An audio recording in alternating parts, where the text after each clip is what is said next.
In this episode of the Extended Forecast, I sit down with Rachel Duensing, a broadcast meteorologist in Raleigh, North Carolina, with around a decade of experience under her belt. Duensing is an Illinois native, landing her first job in the land of Lincoln in 2015 before traveling to Southwest Florida for a few years, ahead of her eventual jump to her current station in North Carolina.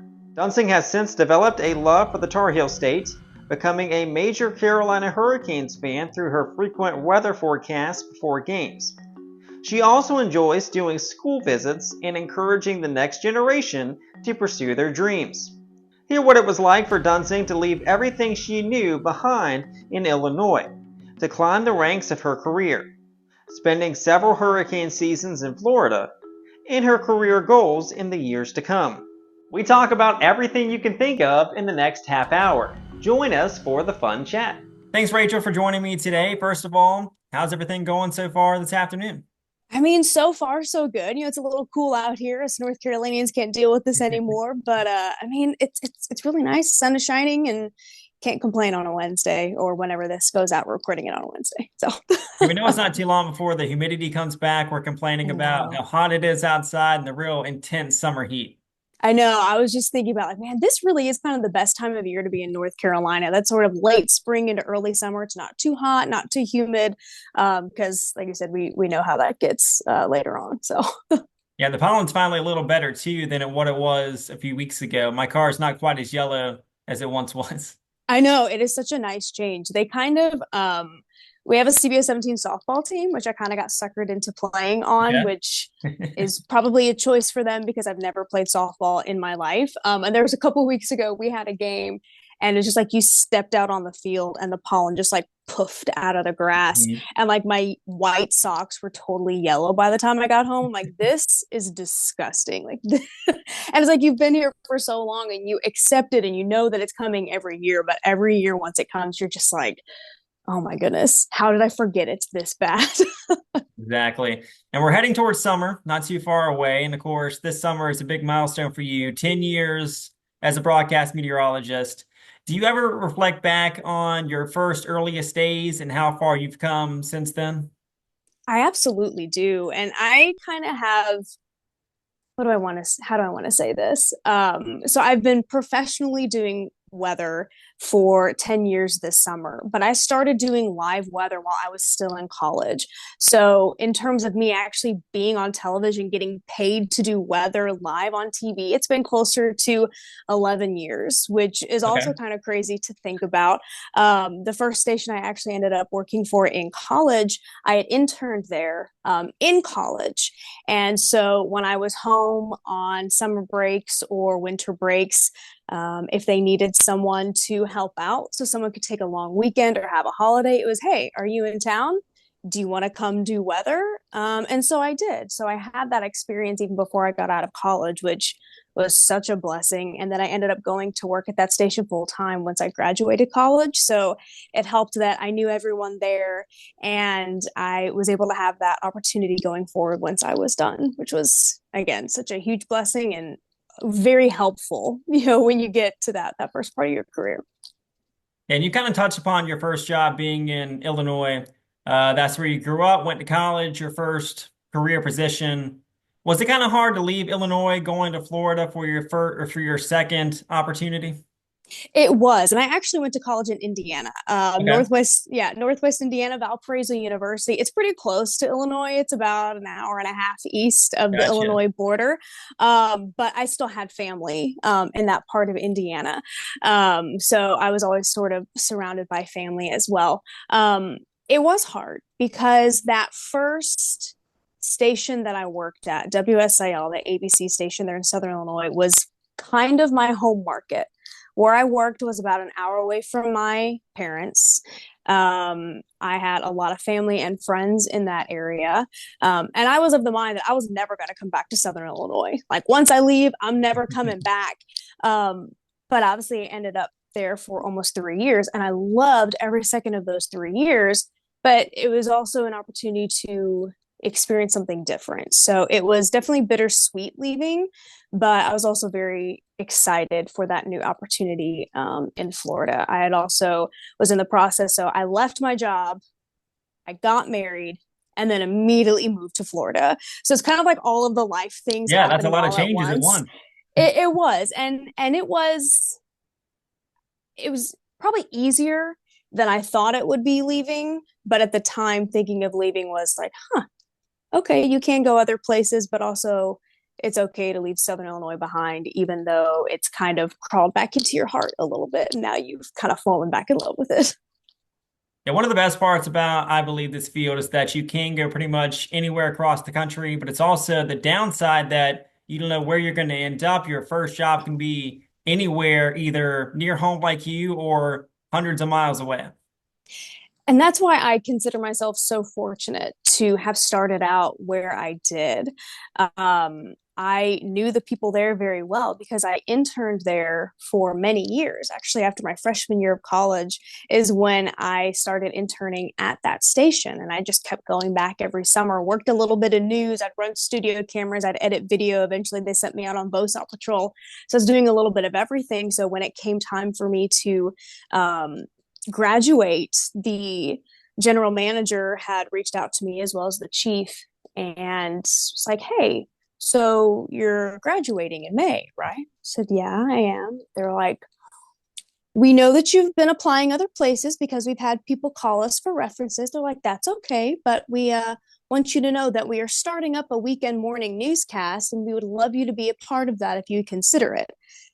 And obviously I knew all the people there. It was closer to home, so that was an easy decision. So it was easy to go back home. So I'm so fortunate that that was my first job, and I was still able to be close to home and close to family in case I needed something. Where I know not everyone has that opportunity. They end up going to a place where they don't know anybody, or it's totally across the other end of the country from where they Mhm. grew up. So I know how fortunate I was to have my first job where it was. Yeah, I feel very lucky like you because my first job, my current job still is in Wilmington. So not too far away. My parents are just south of Raleigh, so not like a 2 hour drive up I-40. I started off as the weekend meteorologist down here, then kind of a swing shift, now the weekday morning. So I Mm-hmm. got off at about 1 o'clock.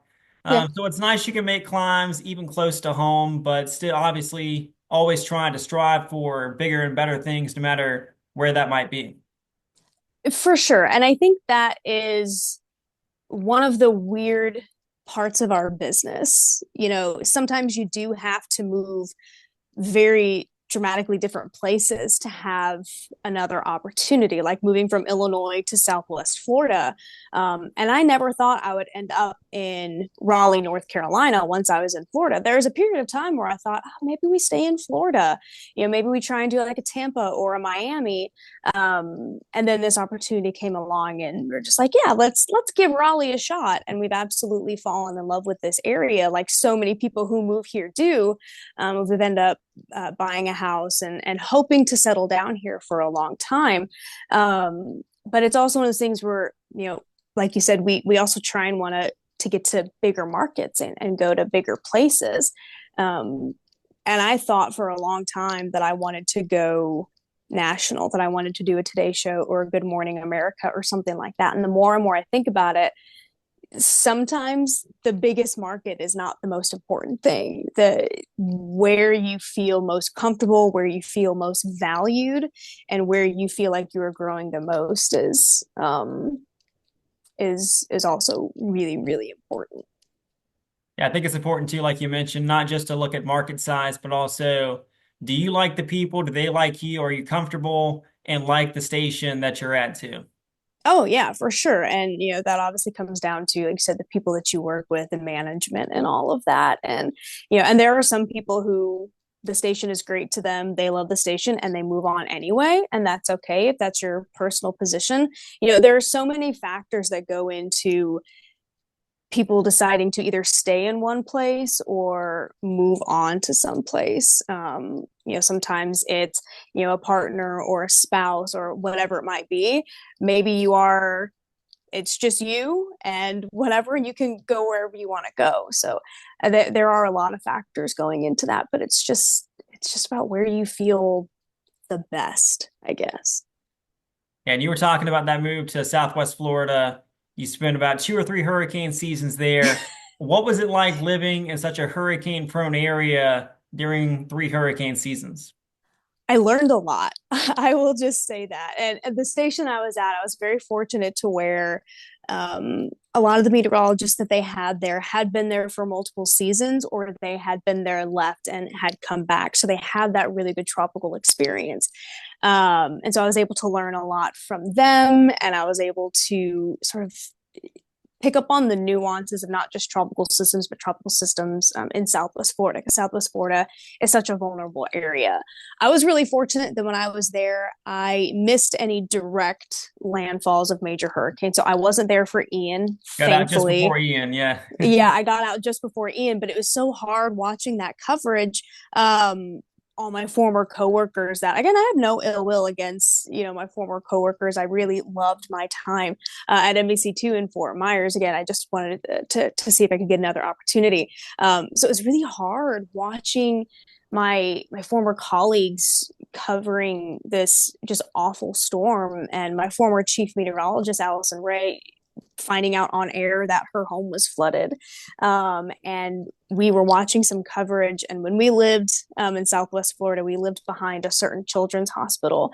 And they were showing that children's hospital how basically their entire parking lot was, covered in water.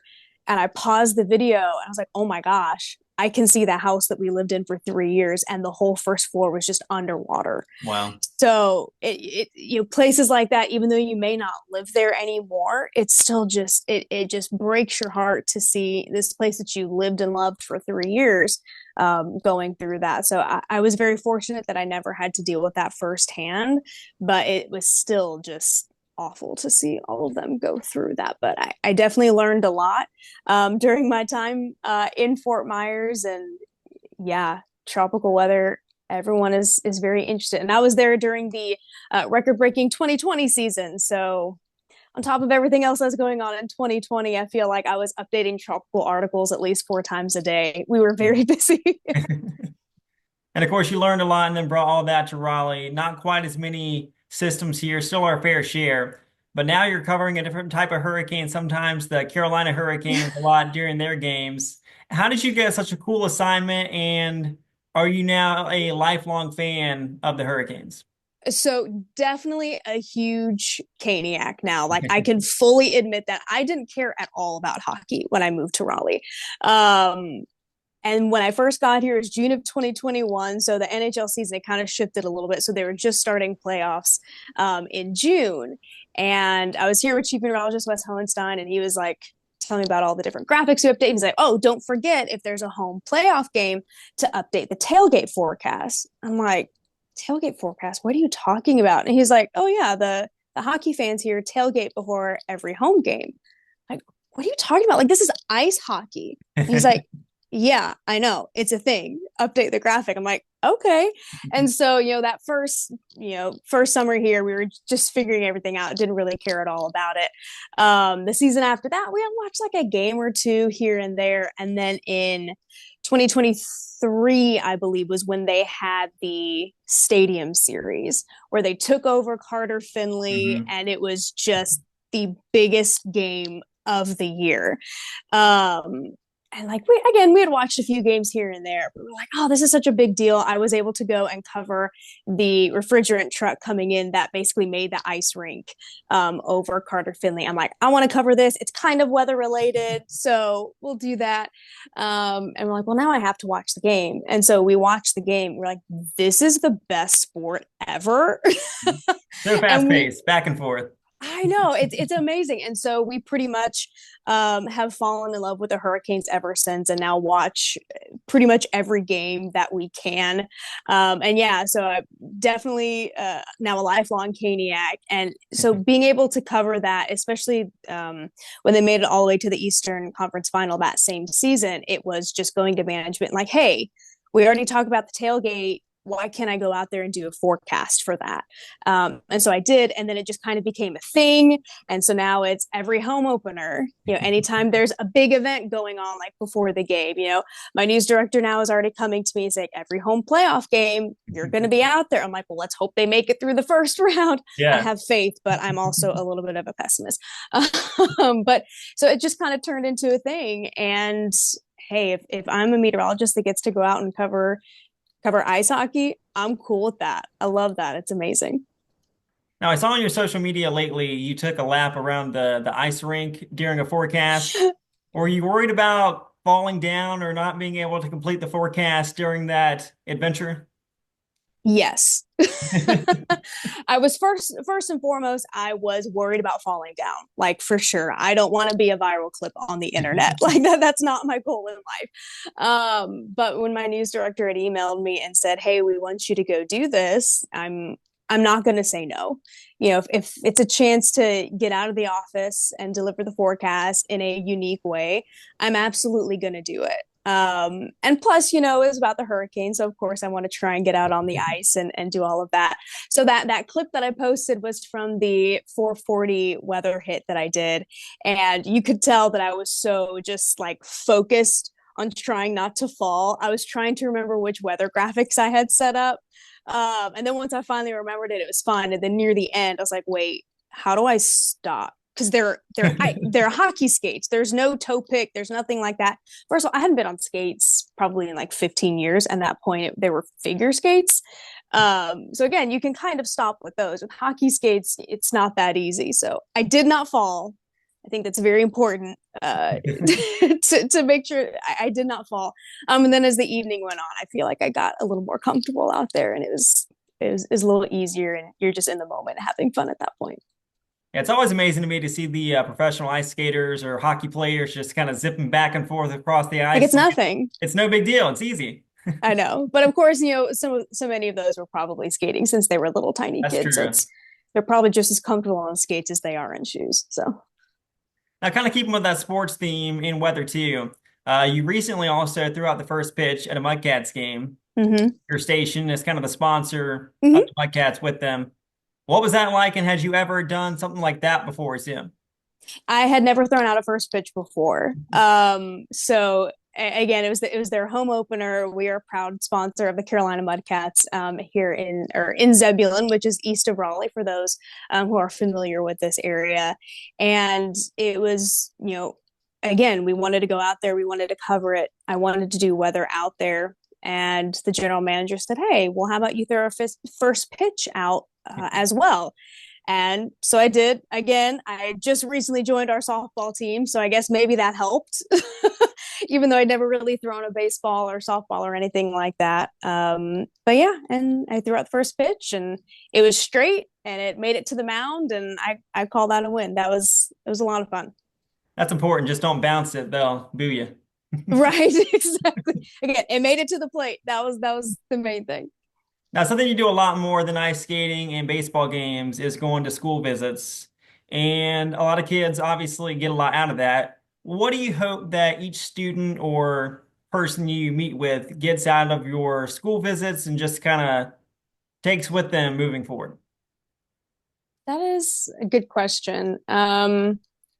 I hope that they realize there's more to weather than just them being able to go outside at recess, which obviously is what they care about. But some of these kids are clearly so interested in weather, and clearly it kind of means something to them.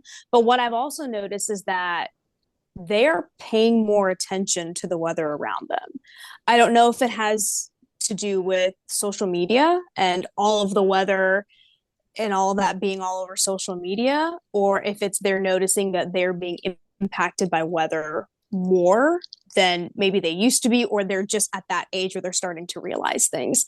Because they asked me some really interesting questions. So I hope that they just take away that, weather's going on around them all the time. And it is really good to keep asking these questions about the weather, and being curious about it. Because I think I've had some future meteorologists in some of those school visits. But yeah, school visits are one of my favorite things. It'd be kind of cool if they become a future meteorologist and reflect on that day that you inspired them to choose that career path. That would be really cool. That would be great. I feel like so many of us who go into this business don't really look for that recognition. We do it because we love the weather and want to tell people about it, but that'd be pretty cool. Now, something else you get behind is each Pi Day you wear purple for dressing for women in STEM. Mhm. Why is that important to you, given the fact that a vast majority, unfortunately, of the STEM field is male dominated? It's so important because, representation matters, right? Whether it's someone who looks like you for the color of your skin or someone who looks like you with your gender. And so having little girls being able to look up to someone they see on television either every day or a couple times a week and seeing that, what I do is still kind of a science field and they can pursue that one of these days. And it's not just those of us who are on TV and doing the weather. It's being able to have them see all of these amazing women in science and STEM in all facets of life, whether it's NASA, whether it's working at the National Weather Service, whether it's all of these biomedical sciences. We have such an amazing biomedical community here in the Triangle and in Raleigh, and having these little girls being able to see these powerhouse women doing things in a field that is still, as you mentioned, still very male dominated, but having them have that success, being able to see that success firsthand really is so important because, if you can see it, it helps you visualize yourself in that role a lot more. So, I we kind of have the fun job of we get to be on TV every day and we get to talk about science every day. Um, so hopefully, the purple on Pi Day or just seeing these women and celebrating them every day, even if it's not Pi Day or not wearing purple, really helps inspire the next generation of female STEM because, you know, we all need STEM careers, and Yeah. just because you're a woman or a girl or whatever doesn't mean you are any less qualified. Yeah, you touched upon it too, the fact that we don't do it for like recognition or to be famous or anything like that. Just kind of we enjoy the weather, Mm-hmm. obviously, and enjoy the job that we have. But if we can touch a life even indirectly, it's nice to know that you had that impact. Yeah, for sure. And I didn't want to be on TV at first. When I first decided that I want to be a meteorologist and decided that's what I want to do and pursue that as a career, I thought I wanted to do more like National Weather Service. And so after my freshman year of college, I just started reaching out to different places, including the National Weather Service. They were transitioning from one intern service to the other at the time, so my email just kind of got lost in the void, and they never got back to me. But at the same time, I did reach out to some TV stations as well, and it was actually that first TV station that I interned at, which was my first job. I got an email back that day from the chief meteorologist, Jim Razor, who's a huge part of who I am as a meteorologist. And I interned with him that summer, and he was the one who kind of solidified to me that you can be on TV and still be an absolute weather nerd and like show that knowledge and show that scientific side of things on TV and explain that. And so working with him and seeing him with that knowledge every night, it was like, okay, maybe I can be both. Maybe I can be this weather nerd and also be on TV, and that's okay. Because I mean, I'm sure you know this. Sometimes there's a bit of a disconnect with non-broadcast meteorologists and broadcast meteorologists. So at the end of the day, I had to take the same dynamics classes. I, Mhm. I struggled through them, but I had to take the same dynamics classes and the calculus classes and the physics classes. And that was really important to me to go through all of those classes to have that knowledge. I just happened to be on TV talking about the weather. Yeah, every single person had to get that hard diploma. We're all in the same position, no matter if you're doing National Weather Service, government, broadcast, we're kind of all in the same boat. Yeah. Yeah, absolutely. And that was really, like I mentioned, it was really important for me to make sure even though I struggled, and even though the calculus and the physics was really challenging for me, it was more for myself that I pushed myself to go through that. I had to retake some classes. Math has always been a class that I sort of struggled with, even in my younger years. And I didn't have great study skills from high school that translated into college. So that was something I had to teach myself as well, was how to properly study.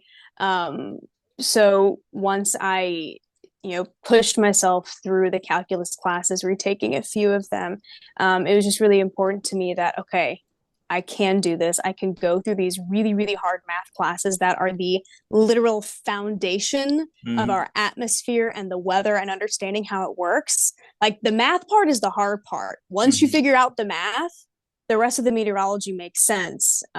It's just you got to get through that hard math first. So And I have seen some people on social media talking about they want to be a meteorologist but aren't good at math. But at the end of the day, there's people to help. You can get through it and you can pursue whatever dream it is you have. yeah, absolutely. I always, those kids at the school visits, they get like, do I really have to take that much math? I'm like, yes, but if I can get through it, so can you. Trust me. They're like, oh, okay. That, and I'm not going to crush their dreams and be like, no, kid, like if you suck at math, you're not going to be a Yeah, meteorologist. no Because, chance at like, all. right, like I'm not going to be like that. But again, also was terrible at math, managed to make it through, and now a meteorologist. So it's what's the cliche? Everything is possible if you put your mind to it. More if you work hard enough. But yeah, Yeah. it's everything's possible. It takes a lot of hard work too, but you can do it. Absolutely, for sure. All right, so to finish up here, you mentioned about that you kind of are trying to settle down there in Raleigh. Is that the long-term goal, or are you ever trying to get back closer to family in Illinois? For now, I think the long term goal is to stay here in North Carolina. Again, we've just absolutely fallen in love with this area. Um, Getting back home one day might be nice. I would love to be a chief meteorologist one day, but at the same time, um, there's also something comforting about enjoying where you are. Now, with that being said, if an amazing opportunity comes along, sometimes you have to take it. And I'm so fortunate to have a partner um, who worked from home before COVID was ever a thing. And he is able to go wherever I go, which again is a huge blessing that a lot of people in this business don't have.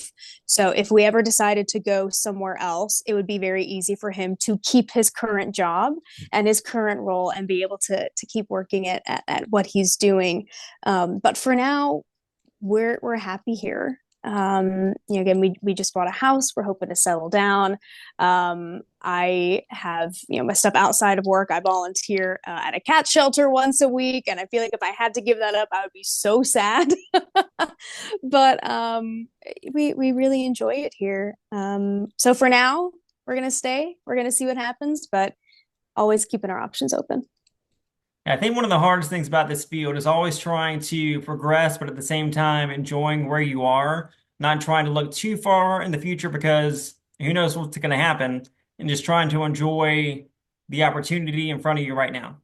Absolutely. And looking too far into the future will absolutely cripple you. Hmm. Like I've had anxiety for as long as I can remember, and realizing over the past few years that sometimes you just have to let things happen, as hard as that is, sometimes is the easiest option. Um and you like I said, you really can be crippled trying to think of the what ifs and trying to plan so far in the future, where again sometimes you just got to go with the flow, be like the atmosphere and Hmm. just Be you fluid. know be fluid. Exactly. And just what happens. And as bad as that is to say, especially with the media field is still, there's even weird stuff happening in the media field and in National Weather Service. Any job that is out there right now, there's always a bit of uncertainty. So that's really hard to just like, oh yeah, go with the flow when you really literally Yeah. don't know what's going to happen. But also stressing about something that may or may not happen is wasted energy. And I wish I could tell my 20 something self that literally you're just wasting all of your energy on a hypothetical that may or may not happen. If it doesn't happen, you wasted that energy. If it happens, okay, it happens. Now you have to move on, So I wish I could tell my past self that. Yeah, all we can do is control what we can control and just kind of let everything else happen. Yeah, absolutely. All right. Thank you, Rachel. I appreciate the time so much and Mhm. hope you have a good day. Thanks, you too. Big thanks to meteorologist Rachel Duensing for taking the time to talk to me.